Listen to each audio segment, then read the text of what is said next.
नमस्कार दोस्तों। आज हम लोग सुश्रुत संहिता अध्याय 3 की व्याख्या करेंगे और इस अध्याय का नाम है अध्ययन संप्रदानीय अध्याय।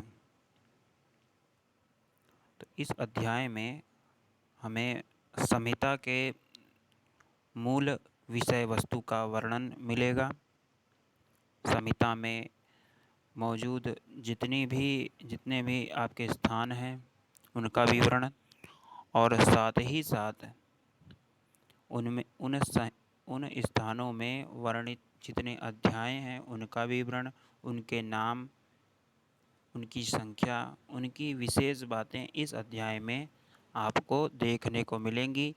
ये अध्याय बहुत ही महत्वपूर्ण अध्याय है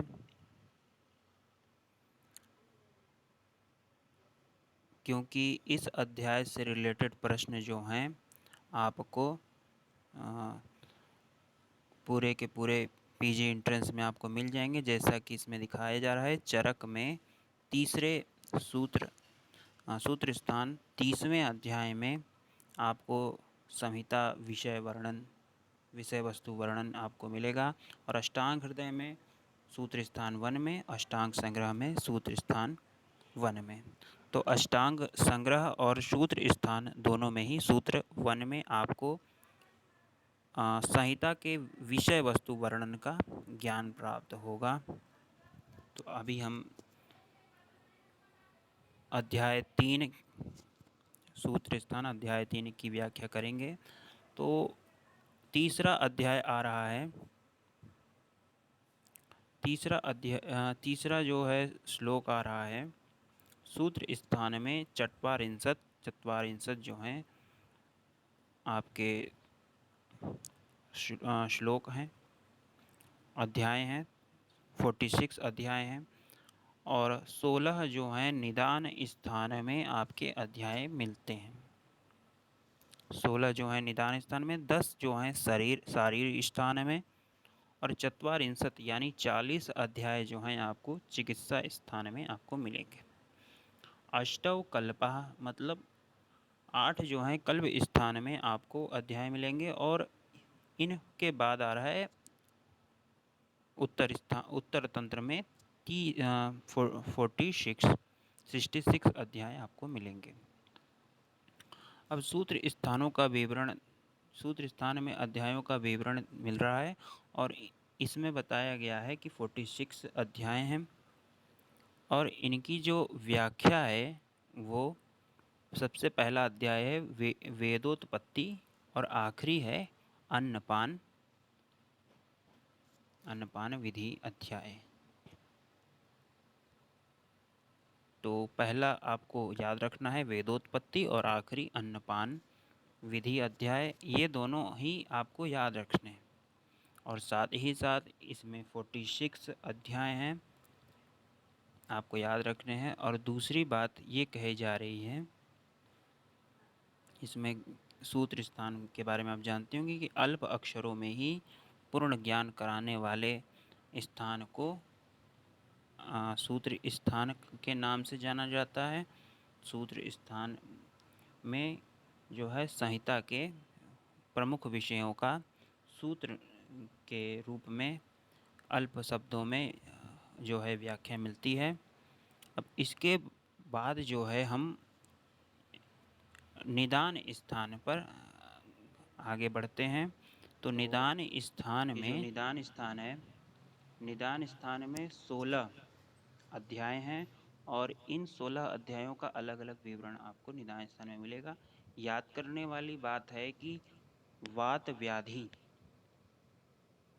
व्याधि पहला अध्याय है और आखिरी अध्याय है मुख रोग जो है वो निदान स्थान में वर्णित हैं। अब इसके बाद आ रहा है शारीर स्थान।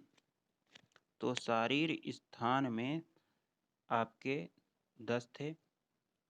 तो सर्वभूत चिंता शारीर, शुक्र शोणित शुद्धि, गर्भाव क्रांति, ये सब अध्याय हैं और इसमें याद रखने वाली क्या बात है, सर्वभूत चिंता और जो है आखिरी है गर्भिणी व्याकरण।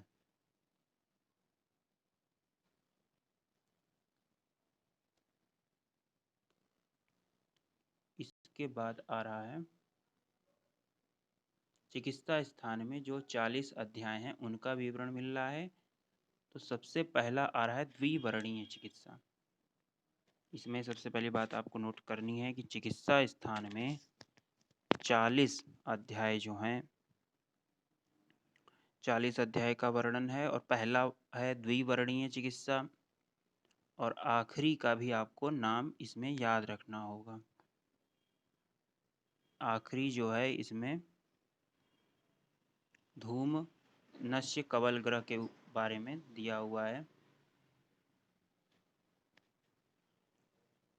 इसमें यही नोट कर लेने वाली पॉइंट है। और एक और क्वेश्चन आता है प्रायश्चित्तम प्रशमनम चिकित्सा शांति कर्मम च, मतलब चिकित्सा के कुछ आपको पर्याय भी बताए गए हैं। प्रायश्चित, प्रशमन, चिकित्सा ये और शांति कर्म।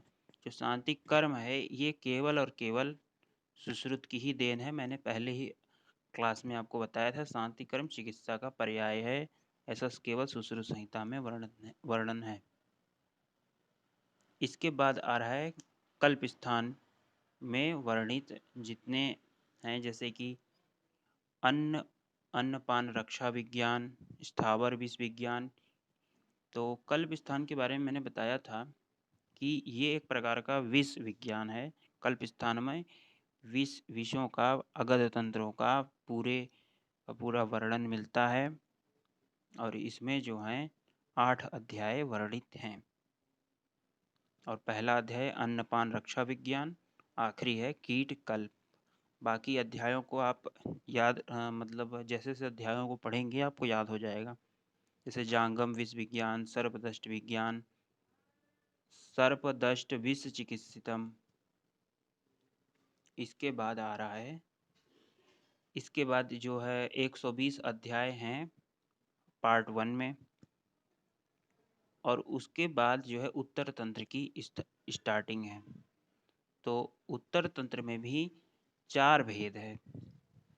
उत्तर तंत्र के फर्स्ट 26 जो चैप्टर हैं वो आपके जो हैं शालाक्य तंत्र पर आधारित है।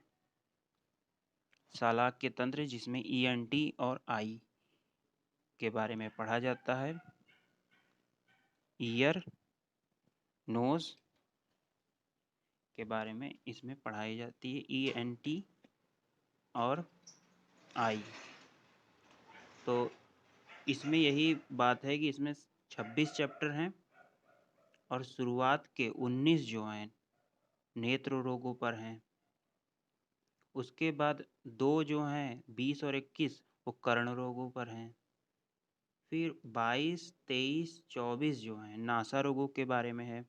फिर 25, 26 जो है सिरो रोग के बारे में है।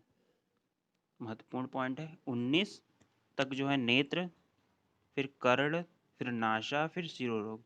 मतलब इसमें जो है बेसिकली हमें ऊर्ध्व चतुर्गत विकारों के बारे में अध्ययन करने का सिस्टम है, उल्लेख है।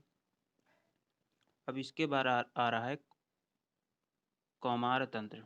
ये कौमार तंत्र का जो है विवरण उत्तर तंत्र में मिलता है। और ये जो हैं अगले जो अध्याय हैं, मतलब 27 से 12 तक के अध्याय, मतलब 27 से नेक्स्ट 12 तक के अध्याय जितने हैं, जैसे कि नवग्रह कृत विज्ञानी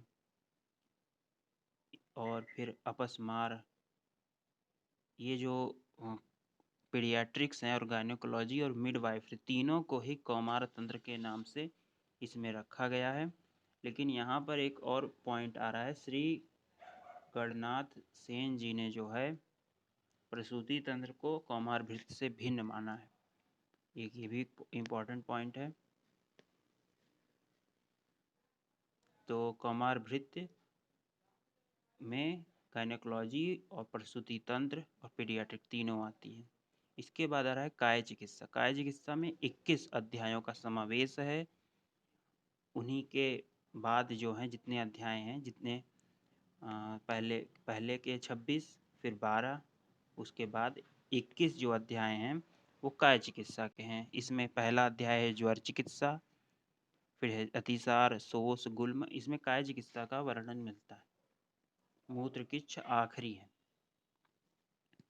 तो बहुत इंपॉर्टेंट है काय चिकित्सा। अब इसके बाद आ रहा है उत्तर तंत्र के कुछ अध्याय, जैसे 3 अध्याय बाद वाले जो हैं 60, 61, 62। तो इसमें है अमानुष उपसर्ग प्रतिषेध, ये भूत विद्या का इसमें अध्याय वर्णन है। अपस्मार प्रतिषेध, उन्माद प्रतिषेध, ये भूत विद्या के 3 अध्यायों का विवरण मिलता है। इसके बाद आ रहा है चौथा जो है, चौथा सिस्टम जो है, इसमें 5वां सिस्टम उत्तर तंत्र में तंत्र युक्ति यानी तंत्र भूषण के बारे में 4 अध्याय हैं। रस भेद विकल्प, स्वस्थ वृत्त, तंत्र युक्ति, दोष भेद विकल्प, ये 4 अध्याय, मतलब 63, 64, 65, 66। तो ये तो हो गया आपका चैप्टर का वर्गीकरण। अब इसमें एक बात आ रही है कि अष्टांग आयुर्वेद का सुश्रुत संहिता में अष्टांग आयुर्वेद का किस प्रकार वर्णन है। तो ये आप जानते ही होंगे कि एक शल्य प्रधान ग्रंथ है, मतलब प्रधान रूप से शल्य चिकित्सा इसके हर अध्याय में मिलता है। तो एक ये प्रश्न एमडी आयुर्वेद में पूछा जाता है कि शल्य तंत्र कहाँ पर वर्णित है। तो इसका सीधा सा उत्तर है शल्य तंत्र समस्त सर्वत्र जो है वर्णित है। समस्त सुश्रुत संहिता में शल्य तंत्र वर्णित है। शालाक्य तंत्र आप देखे ही, उत्तर तंत्र में वर्णित है 26 अध्याय। कौमार तंत्र आप देखे ही, उसके बाद के 12 अध्याय हैं। काय चिकित्सा आप देखे ही, इसमें अध्याय वर्णित हैं। और भूत विद्या जो है, भूत विद्या में भी 3 हैं अध्याय, वो भी आपने देखा, उत्तर तंत्र में वर्णित हैं। वाजीकरण रसायन अध्याय जो हैं चिकित्सा स्थान में वर्णित हैं, तो कल्प स्थान में विष तंत्रों का उल्लेख मिलता है। शल्य शास्त्र का जो है सभी जगह वर्णन मिलता है। अब इसके बाद कुछ बातें जो हैं डॉक्टरों के बारे में, मतलब वैद्यों के बारे में बताई जा रही है कि वैद्य जो है, अगर केवल वैद्य जो है थ्योरेटिकल ज्ञान रखता है, तो वो जो है डरपोक की भांति, जैसे युद्ध में डरपोक जो होता है वो भयभीत हो जाता है, उसी प्रकार जो थ्योरेटिकल ज्ञान को रखता है डॉक्टर या वैद्य, जो किताबी ज्ञान को रखता है, उसकी वही हालत होती है, वो भयभीत हो जाता है। भीरू री वावा जो लिखा हुआ है उसी के लिए लिखा हुआ है। और जो केवल कर्म को जानता है, मतलब प्रैक्टिकली को जानता है, वो कभी भी राजा के द्वारा सम्मानित नहीं किया जाएगा, क्योंकि उसे थ्योरी पता ही नहीं है, वो केवल थोड़ा बहुत प्रैक्टिकल जानता है। तो इन दोनों को जो है एक पंख वाली जो है, एक पंख वाली, यहाँ पे लिखा हुआ है एक एक पंख वाली जो है चिड़िया कहा गया है। तो चिड़िया जो है 2 पंख होते हैं तभी उड़ सकती है, लेकिन एक पंख वाली चिड़िया हमेशा जो है उड़ नहीं सकती। उसी प्रकार एक विधा वाला जो ज्ञान है, मतलब केवल थ्योरी वाला ज्ञान या केवल प्रैक्टिकल वाला ज्ञान, दोनों ही सिद्धकारी नहीं होते।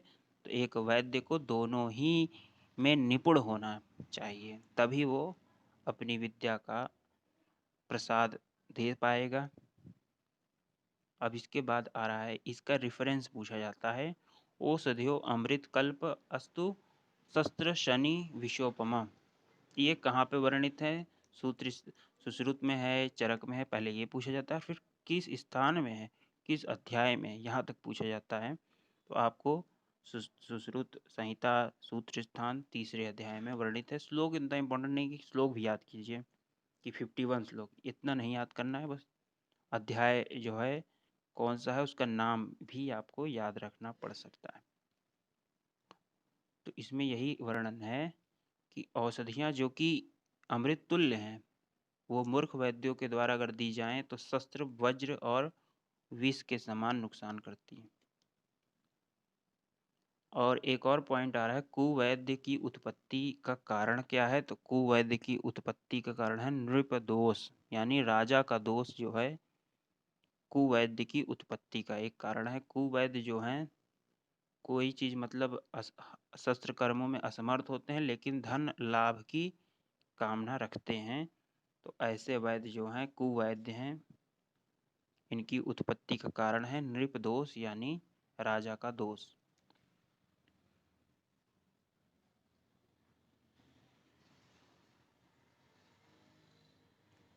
तो दो पहियों वाला जो द्विचक्र इसमें कहा गया है। जो राजा जो है, जो वैद्य जो है, दोनों ही ज्ञानों को, जो मतलब शास्त्र ज्ञान को और प्रत्यक्ष ज्ञान को भलीभांति जानता है, वो द्विचक्र जो है, इसमें दो पहियों वाला रथ युद्ध में कार्य करने में जो है समर्थ होता है। क्योंकि रथ में जो है दो ही पहिए होते थे पहले, तो वो समर्थ माना जाता था। एक पहिए हो गया तो असमर्थ हो जाता था। इसके बाद ये यहीं पे समाप्त हो गया है। एक आखिरी बात कही जा रही है, शौच स्नान आदि से पवित्र, गुरु भक्त, दक्ष, तंद्रा निद्रा से रहित होकर जो छात्र इस विधि से पाठ करता है, वो इस विद्या में पारंगत हो जाता है। तो मेरी यही कामना है कि आप सभी लोग इस विषय में पारंगत को प्राप्त करें।